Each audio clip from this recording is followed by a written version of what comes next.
জীবনের বহু সংগ্রামের পর আল্লাহ তাআলার নির্দেশে হযরত মুসা আলাইহিসসালাম ফেরাউন ও তার সৈন্যবাহিনীকে শেষ করে ফেললেন এবং অসহায় বনী ইসরাইল জাতিকে নিয়ে বসবাস করতে লাগলেন লোহিত সাগরের ওপারে এক নতুন ঠিকানায়।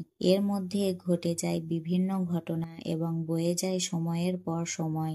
ইতিমধ্যে তিনি আল্লাহর দেওয়া সকল আদেশ দায়িত্ব সহকারে পালন করেছেন। এবার বিশ্রামের পালা। তাছাড়া মুসা আলাইহিসসালামের বয়সও হয়েছে অনেক। তখন তিনি নিজ দায়িত্বে হযরত ইউসা আলাইহিসসালামের উপর অর্পণ করে নিজে কিছুটা বিশ্রাম গ্রহণ করলেন। শরীরের শক্তি এবার প্রায় শেষ হয়ে আসছে। বয়স বাড়লে এমনি মনে হয়। মনে মনে ভাবছেন অতীতের বহু কথা। এমন সময় হঠাৎ করেই মালাকুল মউত বা আজরাইল ফেরেশতা এসে সালাম দিলেন। হযরত মুসা আলাইহিসসালাম তখন মালাকুল মউতকে জিজ্ঞাসা করলেন, আপনি কি আমার জান কবজ করার জন্য এসেছেন? মালাকুল মউত বললেন, জি হ্যাঁ, আল্লাহ তাআলার প্রবর্তিত স্বাভাবিক নিয়ম অনুসারে আপনার জানটি কবজ করার সময় এসে গেছে। হযরত মুসা আলাইহিসসালাম জিজ্ঞেস করলেন, আপনি কি আমার জানটা মুখ থেকে বের করে নিবেন? অথচ আমি এই মুখ দিয়ে আল্লাহ তাআলার সাথে সরাসরি কথা বলেছি। তখন মালাকুল মউত বললেন, তাহলে চোখ দিয়ে বের করে নেব। হযরত মুসা আলাইহিসসালাম বললেন, এই চক্ষু দ্বারা আমি আল্লাহর নূর দর্শন করেছি। তখন মালাকুল মউত বললেন, তবে নাক দিয়ে বের করে নেব। তখন মুসা আলাইহিসসালাম বললেন, আল্লাহর দিদারের মুহূর্তে সে পরিবেশের বেহেশতি সুঘ্রাণ আমি নাক দ্বারা নিয়েছি। তখন মালাকুল মউত বললেন, আমি অত কথার জবাব দিতে আসিনি, সময় শেষ, অতএব আমার যেভাবে ইচ্ছা আমি জান কবজ করে নিব। হযরত মুসা আলাইহিসসালাম মালাকুল মউতের কথায় প্রচণ্ড রেগে গেলেন এবং বেয়াদব বলে তার গালে সজোরে একটি থাপ্পড় বসিয়ে দিলেন। ফলে মালাকুল মউতের চক্ষু দুটি বের হয়ে গেল। মালাকুল মউত এই অবস্থায় সোজাসুজি আল্লাহর দরবারে চলে গেলেন এবং আল্লাহর নিকট সমস্ত ঘটনা খুলে বললেন। আল্লাহ তখন মালাকুল মউতের চোখ ঠিক করে দিয়ে বললেন, আমার নবীদের মধ্যে মুসার ন্যায় এত গরম মেজাজ ও জালালি তরবিয়তের নবী আর দ্বিতীয় কেউ নেই। অতএব তার জান কবজের বিষয়টি আমি দেখব, তোমার আর তার কাছে যেতে হবে না। কয়েকদিন পরে আল্লাহ তাআলা ওহী মারফত হযরত মুসা আলাইহিসসালামকে বললেন, হে মুসা, যদি তুমি একটি মেষের পশমের সংখ্যা পরিমাণ বছরও হায়াতের আরজ করো, তবে আমি তোমার জন্য তা পূরণ করে দিব।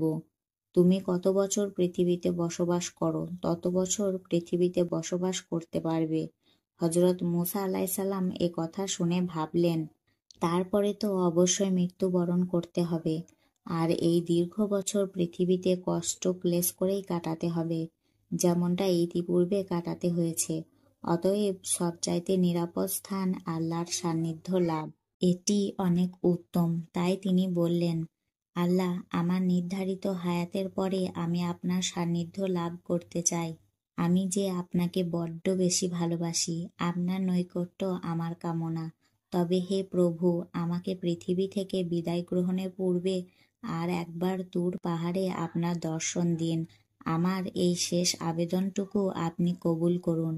আল্লাহ তাআলা হযরত মুসা আলাইহিসসালামের আবেদন মঞ্জুর করে তাকে তুর পাহাড়ে যাত্রার নির্দেশ দিলেন। হযরত মুসা আলাইহিসসালাম কাল বিলম্ব না করে সোজা তুর পাহাড়ে গিয়ে পৌঁছালেন। সেখানে আল্লাহ তাআলা নূরের তাজাল্লিল দর্শন করলেন এবং তার সাথে কথোপকথন করলেন। সবশেষে হযরত মুসা আলাইহিসসালাম আল্লাহ তাআলার নিকট আরজ করে বললেন, হে মহান প্রভু, আপনি আমার অবাধ্য কওমের প্রতি আর কোনো গজব নাজিল না করে তাদেরকে রহমতের ছায়াতলে আশ্রয় দিন এবং তাদেরকে রুজিদানের ব্যবস্থা করুন, তারা যেন অনাহারে মৃত্যুবরণ না করে। আল্লাহ তাআলা হযরত মুসা আলাইহিসসালামের আবেদনের প্রেক্ষিতে বললেন, আল্লাহ ঈমানদার, নাফরমান, কাফের ও জীব জানোয়ারের প্রতিপালক ও রিজিকদাতা। আমি কাউকে উপবাস রাখি না। যে যেখানে আছে আমি তার রিজিক সেখানেই পৌঁছে দিই। এই কথার পরে আল্লাহ তাআলা তখন হযরত মুসা আলাইহিসসালামকে তুর পাহাড়ের উপরে তার লাঠি দ্বারা আঘাত করতে বললেন। হযরত মুসা আলাইহিসসালাম পাহাড়ের উপর আঘাত করলেন। তখন সেখান থেকে একটি নদী হয়ে গেল। নদীর উপর লাঠি দ্বারা পুনরায় আঘাত করতে বললেন। তিনি আঘাত করার পরে দেখলেন একখানা পাথর নদীর পানির উপর থেকে ভেসে আসছে। আল্লাহ তাআলা পাথরের উপর লাঠি দ্বারা আঘাত করতে বললেন। তিনি আঘাত করলেন। তখন দেখা গেল পাথরের মধ্য থেকে একটি ফড়িং বের হয়েছে আর মুখে এক টুকরো কাঁচা ঘাস। এই দৃশ্য দেখে হযরত মুসা আলাইহিসসালাম সেখানে সেজদায় লুটিয়ে পড়লেন। কিছুক্ষণ পরে আল্লাহ তাআলার পক্ষ থেকে নবীকে সালাম প্রদান করে বিদায় দেওয়া হলো। হযরত মুসা আলাইহিসসালাম তুর পাহাড় থেকে নেমে কিছুটা অগ্রসর হতেই দেখলেন ৭ জন লোক একটি কবর খুঁড়ছে। তখন নবী তাদেরকে জিজ্ঞেস করলেন, ভাইয়েরা আমার, তোমরা এই নির্জন এলাকায় কার কবর খুঁড়ছ? তারা বললেন, আপনার ন্যায় একজন মহৎ ব্যক্তির কবর খুঁড়ছি। আপনিও আমাদের সাথে এই সওয়াবের কাজে শরীক হতে পারেন। তখন হযরত মুসা আলাইহিসসালাম তাদের সাথে কিছু কবর খোঁড়ার কাজ করলেন। অতঃপর তারা একজনকে বললেন, হে নবী, যার জন্য আমরা এই কবর খুঁড়ছি সে দৈর্ঘ্য এবং প্রস্থে আপনার ন্যায়। অতএব আপনি একবার কবরটি মাপার জন্য নিজে একবার শুয়ে ওখানে পরীক্ষা করে দেখুন। হযরত মুসা আলাইহিসসালাম তাদের কথায় কবরে নেমে শুয়ে পড়লেন এবং বললেন, হে আল্লাহ, কত নিঝুম এই জায়গাটি, আপনি আমার জন্য এই জায়গাটি কবুল করুন। হযরত মুসা আলাইহিসসালামের আবেদনের সাথে সাথেই একজন ফেরেশতা এসে তাকে একটি আপেল খেতে দিল। বিসমিল্লাহ বলে যখন তিনি আপেলটি খেতে আরম্ভ করলেন তখন ওনার জান কবজ হয়ে গেল। ইন্না লিল্লাহি ওয়া ইন্না ইলাইহি রাজিউন। তখন উপস্থিত ফেরেশতারা হযরত মুসা আলাইহিসসালামকে উঠিয়ে ওযু গোসল করালেন, জানাজা পড়ালেন এবং পুনরায় তাকে সেই কবরে দাফন করলেন। কোনো মানুষ জানতে পারল না হযরত মুসা আলাইহিসসালামের দাফন কোথায় হয়েছে। বনী ইসরায়েলেরা হন্যে হয়ে তার কবরের অস্তিত্ব অনুসন্ধান করে বিফল হয়েছেন। মনুষ্য জাতির জন্য তার কবরের অস্তিত্ব আজও অজানা রয়ে গেছে। তিনি পৃথিবীতে আনুমানিক ১৫০ বছর বেঁচে থেকে আল্লাহর সান্নিধ্য লাভ করেন। ফেরাউনের সৈন্যদের হাতে নিহত হবার নিশ্চিত সম্ভাবনা দেখা দিলে আল্লাহর প্রত্যাদেশ অনুযায়ী পিতামাতা তাদের প্রাণাধিক প্রিয় সন্তানকে সিন্ধুকে ভরে বাড়ির পাশের নীল নদীতে ভাসিয়ে দিলেন। অতঃপর স্রোতের সাথে সাথে সিন্ধুকটিও এগিয়ে চলল। ওদিকে মূসার বড় বোন তার মায়ের হুকুমে সিন্ধুকটিকে অনুসরণ করে নদীর কিনারা দিয়ে চলতে লাগলো। এক সময় তা ফেরাউনের প্রাসাদের ঘাটে এসে ভিড়ল। ফেরাউনের পুণ্যবতী স্ত্রী আসিয়া বিনতে মুজাহিম ফুটফুটে সুন্দর বাচ্চাটিকে দেখে অভিভূত হয়ে পড়লেন। ফেরাউন তাকে বনী ইসরায়েল সন্তান ভেবে হত্যা করতে চাইল, কিন্তু সন্তানহীনা স্ত্রীর অপত্য স্নেহের কারণে তা সম্ভব হয়নি। অবশেষে ফেরাউন নিজে তার প্রতি আকৃষ্ট হয়ে পড়েন, কারণ আল্লাহ মূসার চেহারার মধ্যে বিশেষ একটা মায়াময় কমনীয়তা দান করেছিলেন, যাকে দেখলেই মায়া পড়ে যেত। ফেরাউনের হৃদয়ের পাষাণ গলতে সেটুকুই যথেষ্ট ছিল। বশতত এটাও ছিল আল্লাহর মহা পরিকল্পনারই অংশবিশেষ। ফুটফুটে শিশুটিকে দেখে ফেরাউনের স্ত্রী তার স্বামীকে বললেন, এ শিশু আমার ও তোমার নয়নমণি, একে হত্যা করো না। এ আমাদের উপকারে আসতে পারে অথবা আমরা তাকে পুত্র করে নিতে পারি। আল্লাহ বলেন, অথচ তারা আমার কৌশল বুঝতে পারল না। মূসা এতক্ষণে ফেরাউনের স্ত্রীর কোলে পুত্র স্নেহ পেতে শুরু করলেন। অতঃপর বাচ্চাকে দুধ খাওয়ানোর জন্য রানীর নির্দেশে বাজারে বহু ধাত্রীর কাছে নিয়ে যাওয়া হলো, কিন্তু মূসা কারুরই বুকে মুখ দিচ্ছেন না। আল্লাহ বলেন, আমি পূর্ব থেকেই অন্যের দুধ খাওয়া থেকে মূসাকে বিরত রেখেছিলাম। এমন সময় অপেক্ষারত মূসার ভগিনী বলল, আমি কি আপনাদেরকে এমন এক পরিবারের খবর দিব যারা আপনাদের জন্য এ শিশুপুত্রের লালন পালন করবে এবং তারা এর শুভাকাঙ্ক্ষী। রানীর সম্মতিক্রমে মূসাকে প্রস্তাবিত ধাত্রীগৃহে প্রেরণ করা হলো। মূসা খুশি মনে মায়ের দুধ গ্রহণ করলেন। অতঃপর মায়ের কাছে রাজকীয় ভাতা ও উপটকনাদি প্রেরিত হতে থাকল। এভাবে আল্লাহর অপর অনুগ্রহে মূসা তার মায়ের কোলে ফিরে এলেন। এভাবে একদিকে পুত্র হত্যার ভয়ঙ্কর আতঙ্ক হতে মা বাবা মুক্তি পেলেন ও নদীতে ভাসিয়ে দেওয়া সন্তানকে পুনরায় বুকে ফিরে পেয়ে তাদের হৃদয় শীতল হল। অন্যদিকে বহুমূল্যে রাজকীয় ভাতা পেয়ে সংসার যাত্রা নির্বাহের দুশ্চিন্তা হতে তারা মুক্তি হলেন। সাথে সাথে সম্রাট নিয়োজিত ধাত্রী হিসাবে ও সম্রাট পরিবারের সাথে বিশেষ সম্পর্ক সৃষ্টি হওয়ার ফলে তাদের পরিবারের সামাজিক মর্যাদাও বৃদ্ধি পেল। এভাবেই ফেরাউনি কৌশলের উপরে আল্লাহর কৌশল বিজয় হল। মুসা আলাইহিসসালামের পরিচয়।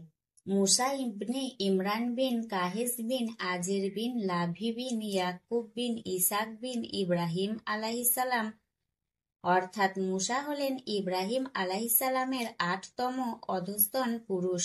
মুসা আলাইহিসসালামের পিতার নাম ছিল ইমরান ও মাতার নাম ছিল ইউহানিব।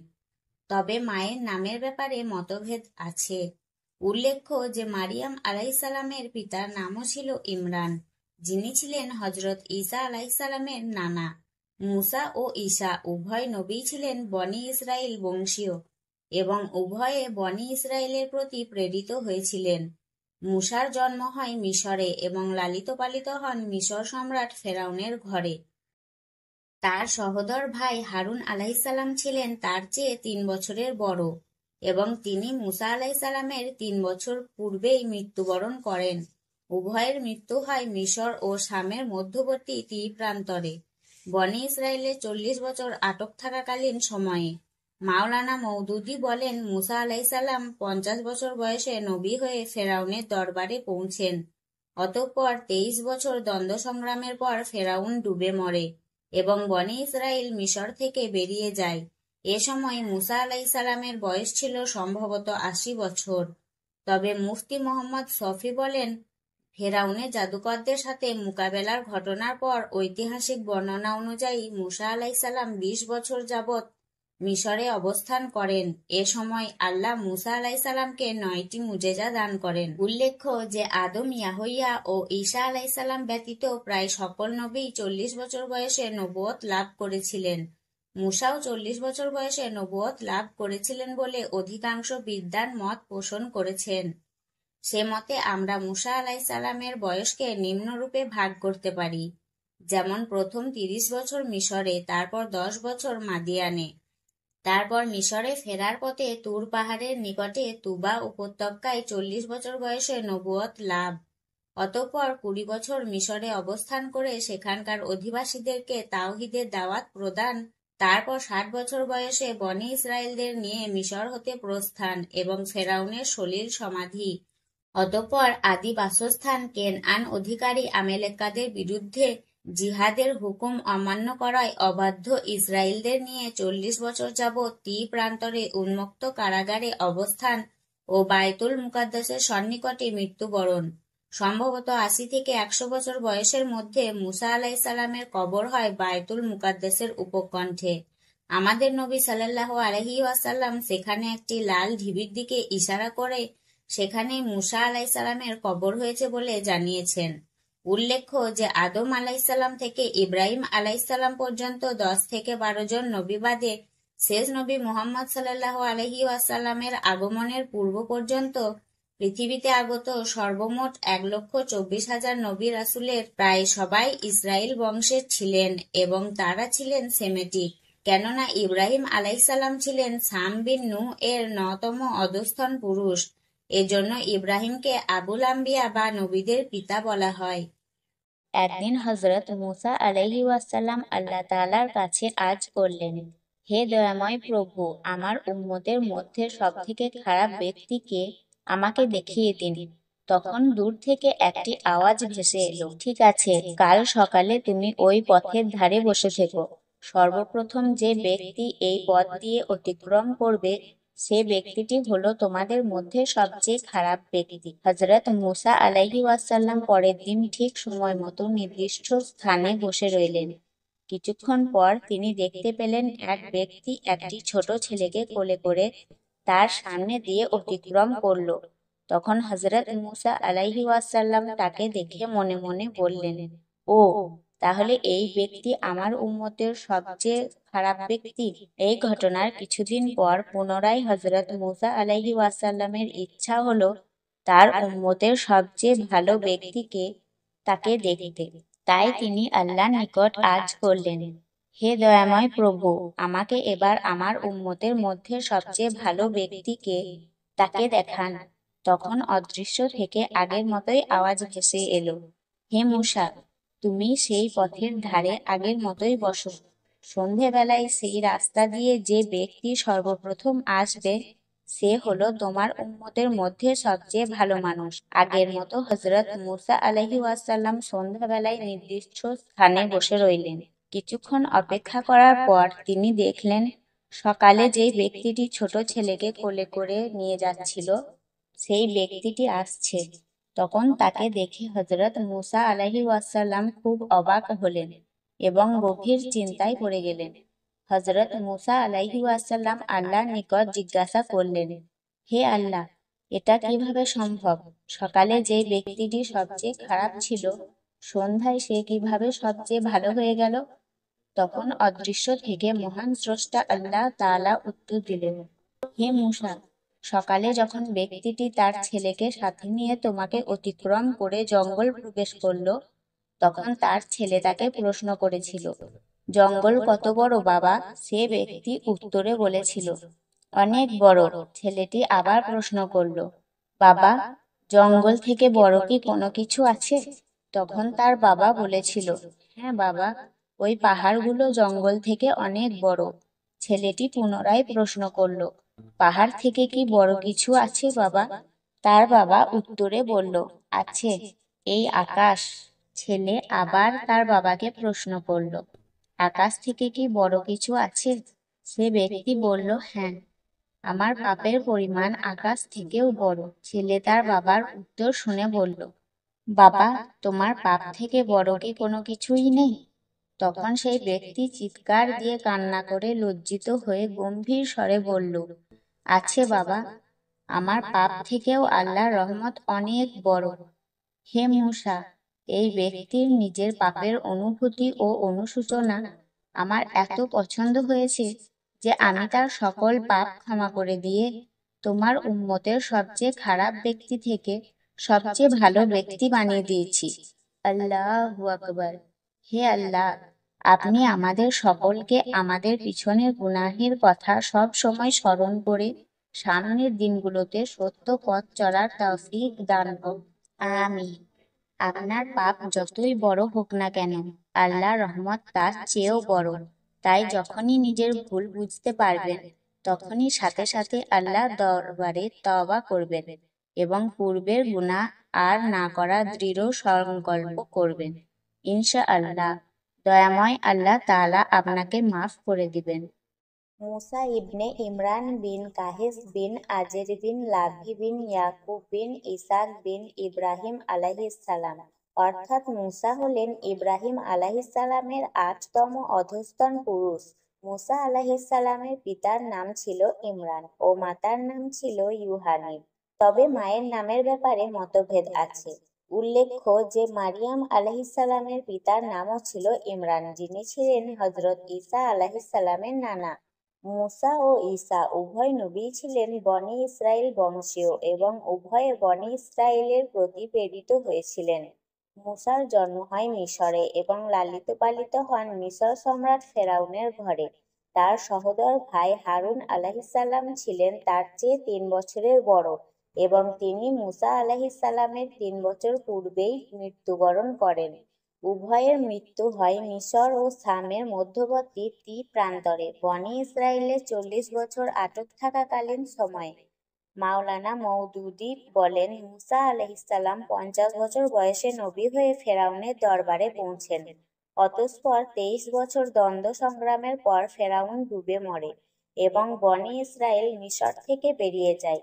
এ সময়ে মুসা আলাইহিসসালামের বয়স ছিল সম্ভবত 80 বছর। তবে মুফতি মুহাম্মদ শফি বলেন, ফেরাউনের জাদুকরদের সাথে মোকাবেলার ঘটনার পর ঐতিহাসিক বর্ণনা অনুযায়ী মুসা আলাইহিসসালাম 20 বছর যাবৎ মিশরে অবস্থান করেন। এ সময়ে আল্লাহ মুসা আলাইহিসসালামকে 9টি মুজেজা দান করেন। উল্লেখ্য যে আদম, ইয়াহইয়া ও ঈসা আলাইহিসসালাম ব্যতীত প্রায় সকল নবী 40 বছর বয়সে নবুয়ত লাভ করেছিলেন। মুসাও 40 বছর বয়সে নবুয়ত লাভ করেছিলেন বলে অধিকাংশ বিদ্বান মত পোষণ করেছেন।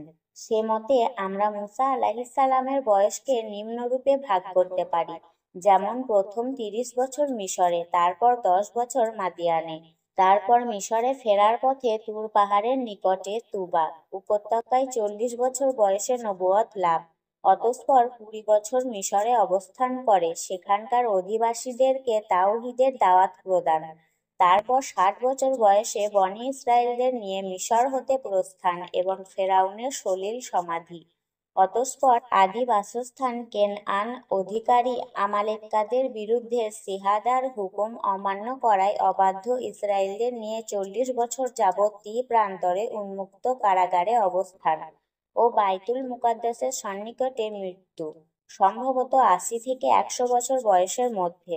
মুসা আলাইহিসসালামের কবর হয় বাইতুল মুকাদ্দাসের উপকণ্ঠে। আমাদের নবী সাল্লাল্লাহু আলাইহি ওয়াসাল্লাম সেখানে একটি লাল ঢিবির দিকে ইশারা করে সেখানেই মুসা আলাইহিসসালামের কবর হয়েছে বলে জানিয়েছেন। উল্লেখ্য যে আদম আলাইহিসসালাম থেকে ইব্রাহিম আলাইহিসসালামের পর্যন্ত 10 থেকে 12 জন নবী বাদে শেষ নবী মুহাম্মদ সাল্লাল্লাহু আলাইহি ওয়াসাল্লামের আগমনের পূর্ব পর্যন্ত পৃথিবীতে আগত সর্বমোট 1,24,000 নবী রাসূলের প্রায় সবাই ইসরাইল বংশের ছিলেন এবং তারা ছিলেন সেমেটিক, কেননা ইব্রাহিম আলাইহিসসালাম ছিলেন শাম বিন নূহ এর 9তম অধস্তন পুরুষ, এজন্য ইব্রাহিমকে আবুল আম্বিয়া বা নবীদের পিতা বলা হয়। তো বন্ধুরা, আজ তাহলে এই পর্যন্তই। আবার পরের ভিডিওতে দেখা হবে ইনশাআল্লাহ।